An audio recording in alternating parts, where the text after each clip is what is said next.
Comparison is stealing your peace. Hello, my friend. I'm Stephen Sterling. Before the noise of the day takes over, let's pause together for a few moments. Here's a question worth asking. When was the last time you felt content with your life? Until you looked at someone else's? You may have been grateful for your progress, proud of what you had achieved, at peace with where you were. Then you saw someone else moving faster, earning more, traveling further, looking happier. Suddenly, what had felt meaningful began to feel inadequate. Nothing in your life had actually changed, only the person you were comparing it to. Comparison has a strange way of turning blessings into disappointments. It convinces you that someone else's success is proof of your failure. But their journey is not your measuring stick. You don't know the full story behind what you see. You don't know what they sacrificed, what they survived, what they're carrying, or how long it took them to reach that moment. You're comparing your entire life with one small window into theirs. That is never a fair comparison. There's a powerful moment near the end of John's Gospel. After Jesus speaks to Peter about the road ahead, Peter notices another disciple nearby. He immediately asks Jesus, "What about him?" Peter had just received a personal calling, yet his attention shifted to somebody else's path. Jesus gently brought him back to what mattered. In simple terms, his answer was, "That is not your concern. You follow me." There is so much freedom in that. You don't need to understand somebody else's assignment. You don't need to match their pace. You don't need their gifts, their opportunities, or their story. Your responsibility is to remain faithful to the path God has placed in front of you. Here's a simple Map2Soul practice for today.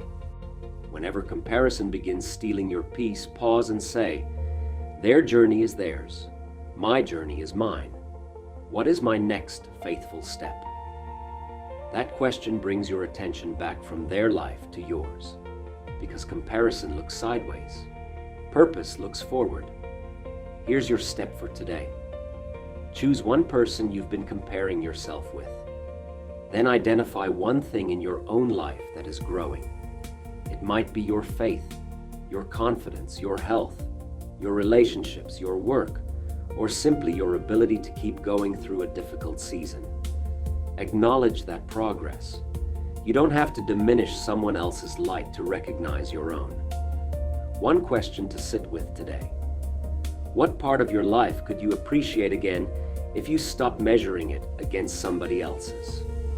Perhaps today is not about catching up.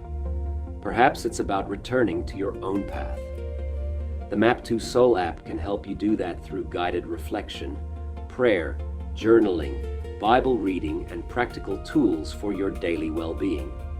You can also explore the Map2Soul method more deeply in my book, Pray, Then Walk, available on Amazon. Thank you for sharing this time with me. If you know someone who has been feeling left behind, send this episode to them. And if Map2Soul Daily is becoming part of your routine, following the show and leaving a review helps more people discover these conversations. Please remember that you don't have to struggle silently. When life becomes too much, speak to someone you trust.